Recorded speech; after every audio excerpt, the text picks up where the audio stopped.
सब मुझसे कहते हैं आप हमेशा ऐसा क्यों कहती हो Nikita, love and light to all, आप सबको लव एंड लाइट क्यों भेजती हो? उसका रीजन है, मुझे समझ में आया, मुझे कॉलिंग आई। um, मैं इजिप्ट गई थी, ट्रैवल करा मैंने लास्ट ईयर, और मेरी लाइफ के काफी सारे कंसेप्ट्स क्लियर हुए।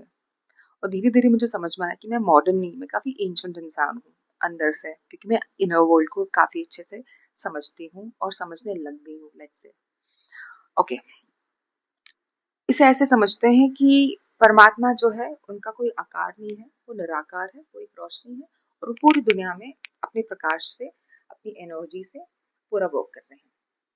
जैसे हिंदुइज्म में परमात्मा को कोई नाम नहीं है, क्रिश्चियनिटी में परमात्मा का कोई नाम आकार नहीं है, सिर्फ एक लाइट है। उसी तरह से बौद्धिज्म में भी परमात्मा का कोई नाम नहीं, आकार है। और इस्लाम में भी सेम कंसेप्ट है, जूडिज्म में भी सेम कंसेप्ट है, और ताओइज्म में भी सेम कंसेप्ट है। तो अगर सभी ने ये कहा है कि परमात्मा कोई आकार नहीं, वो निराकार है और वो सिर्फ एक रोशनी है, तो दे क्या रहे हैं सबको रोशनी और प्यार, that is love and light. ये चीज मुझे कैसे समझ में आई कि मैं लास्ट ईयर 2025 में ट्रैवल करने गई थी इजिप्ट, एक फेस्टिवल में। उस फेस्टिवल में जाने का तो शायद बहाना था परमात्मा का, उनको मुझसे कनेक्ट करवाना था। मैं कनेक्ट करी काफी सारी एनर्जीज के साथ।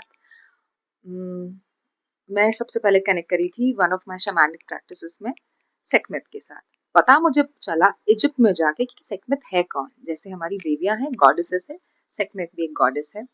I will show you the picture. She is Sekhmet. She is a female goddess. Sekhmet. And से मैं कनेक्ट करी थी वन ऑफ माय शैमानिक प्रैक्टिसेस में।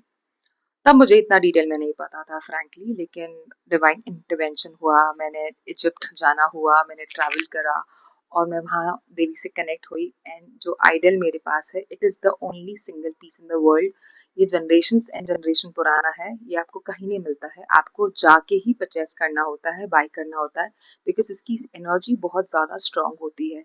ये वहाँ के कुछ स्पेशल स्टोन से बनाया जाता है इजिप्ट के। ऑल्सो मैं वहां पे जाके रा से कनेक्ट करी। रा इज द सन गॉड, जैसे हिंदू माइथोलॉजी में हम कहते हैं सूर्य देव। रा कौन है? रा वही है जिन्होंने आज से 600-700 साल पहले अप्रोक्स आके पिरामिड्स का स्थापना करी थी। और पिरामिड काफी स्ट्रॉन्ग एनर्जेटिकल पोर्टल है, जिसको हम कोई डिनाई नहीं कर सकते, साइंटिफिकली भी प्रूव्ड है। तो रा का उद्देश्य पिरामिड्स बनाने का क्या था? वो पूरे अर्थ में लव एंड लाइट स्प्रेड करना चाहते थे। ये तो कुछ और लोग आए थे जिन्होंने इस तरह के विकार हमारे अंदर डाले, धोखा, झूठ, चीट करना, यूज करना, या इस तरह की काफी सारे नेगेटिव जो थॉट्स पैटर्न्स है, जिससे हम सब जूझ रहे हैं। इस धरती के सारे लोग जूझ रहे हैं। वो आए तो कहीं और से, इस धरती के नहीं, क्योंकि इस धरती पे सबसे पहले स्थापना जो हुई थी वो गोल्डन एज की थी, जिसमें सब लोग प्यार से, मोहब्बत से और तरीके से बिहेव करके रहते थे। और आज का सबसे बड़ा प्रॉब्लम है मिसबिहेवियर, उसके काफी सारे डिटेल फॉर्म है। सो बेसिकली जब मुझे पता चला कि लव एंड लाइट का कंसेप्ट क्या है, क्योंकि मैंने उस चीज को फील करा, तो यही चीज मैं पूरी दुनिया को देना चाहती हूँ। लाइक पूरी दुनिया को। आप मुझसे जुड़ते हैं, आप किसी और को दीजिए, और सबको हम देते हैं। तो मेरा इंटेंशन यही है कि मैं और आप, हम सब मिलके इस अर्थ की फ्रिक्वेंसी को बढ़ाएं, अपने आप को बदले, अपने अंदर के सारे विकारों को खत्म करें, एहसास। तो जब रा ने मुझसे कनेक्ट करा मेरे एक मेडिटेशन में, और उन्होंने मुझे समझाया कि लव एंड लाइट का मतलब क्या है, मैंने कुछ लाइट कोड्स रिसीव करे, मैंने उन्हें डिकोड करा, तो मुझे लिटरली समझ में आया कि इनका मतलब क्या है।